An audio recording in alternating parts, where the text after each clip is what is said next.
రోజు తెలుగుదేశం పార్టీ జాతీయ ప్రధాన కార్యదర్శి మంత్రివర్యులు మా యువ నాయకులు నారా లోకేష్ గారి పుట్టినరోజు సందర్భంగా పి గన్నవరం నియోజకవర్గంలో అన్ని మండలాల్లో కూడా కార్యక్రమాలు చేసుకుని నియోజకవర్గం హెడ్ క్వార్టర్లో ఉన్నటువంటి తెలుగుదేశం పార్టీ కార్యాలయంలో ఘనంగా పాలాభిషేకం అదేవిధంగా పుట్టినరోజు వేడుకలు ఘనంగా నిర్వహిస్తూ ఇక్కడ మెగా ఎన్టీఆర్ ట్రస్ట్ ద్వారా మెగా రక్తదాన శిబిరం కూడా ఏర్పాటు చేయడం జరిగింది. దీనికి విశేషమైన స్పందన కూడా రావడం జరిగింది. అదేవిధంగా ఏదైతే పేదలకు కూడా వస్త్రదానం కూడా చేయడం జరిగింది. అదేవిధంగా అన్నదానం కూడా చేయడం జరుగుతుంది. ఈ రంగా ఘనంగా ఈ నియోజకవర్గంలో ఈ కార్యక్రమాలన్నీ కూడా నిర్వహించడం జరిగింది.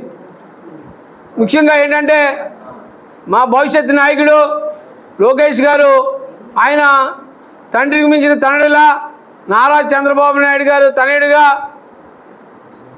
స్వర్గీయ నందమూరి తారక రామారావు గారి మనవడిగా ఈ రాష్ట్రాన్ని ఏ విధంగా గాడిలో పెడుతూ అభివృద్ధి వైపు పయనిస్తూ ఈ రాష్ట్రాన్ని అన్ని రంగాల్లో అభివృద్ధి చేయడం కోసం తండ్రికి తోడుగా తనయుడిగా ఆయన చేస్తున్న కృషి అమోఘం.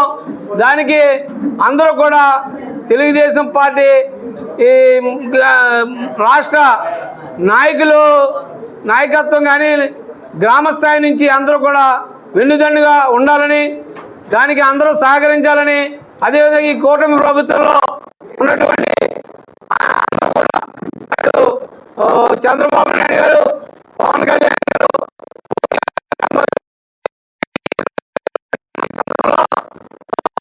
ముఖ్యంగా ఈరోజు పుట్టినరోజు జరుపుకున్నటువంటి నారా లోకేష్ గారికి మా నియోజకవర్గం తరఫున పుట్టినరోజు శుభాకాంక్షలు తెలియజేసుకుంటూ సెలవు తీసుకున్నాం.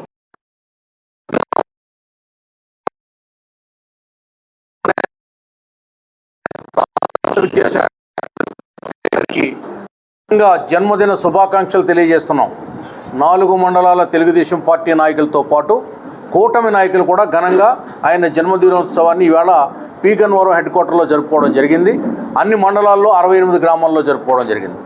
ఈ సందర్భంగా మా ఆకాంక్ష, మా కోరిక ఏంటంటే ఈ రాష్ట్రాన్ని తండ్రికి మించిన తనయుడిగా లోకేష్ గారు నడిపించాలని, ఆయన నాయకత్వంలో రాష్ట్రం తెలుగుదేశం పార్టీ మరొక 100 ఏళ్ళు వర్ధిల్లాలని మనస్ఫూర్తిగా కోరుకుంటూ ఈవేళ ఈ నియోజకవర్గంలో నాయకులందరి సారథ్యంలో ప్రతి గ్రామంలో 68 గ్రామాల్లో కూడా పండగ వాతావరణంలో ఆయన జన్మదిన వేడుకలు జరుపుకున్నాం. వస్త్ర పంపిణీ జరిగింది, అన్నదాన కార్యక్రమాలు జరుగుతున్నాయి, పాలాభిషేకాలు జరిగినాయి, మెగా రక్తదాన శిబిరాన్ని కూడా ఏర్పాటు చేసి నడిపిస్తున్నాం.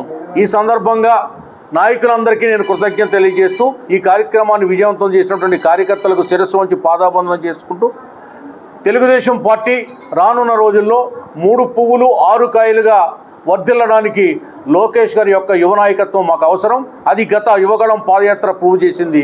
దాన్ని మళ్ళీ ద్విగుణీకృతం చేస్తూ ఆయన ఈవేళ రాష్ట్రం కోసం పరిశ్రమలను తీసుకొస్తూ, పెట్టుబడులు తీసుకొస్తూ, ఉద్యోగాలు తీసుకొస్తూ యువతకు అండగా దండగా ఈ వీడియో మీకు నచ్చినట్లయితే లైక్ కొట్టి షేర్ చేసి మా వైకే టీవీ ఛానల్ని సబ్స్క్రైబ్ చేయండి.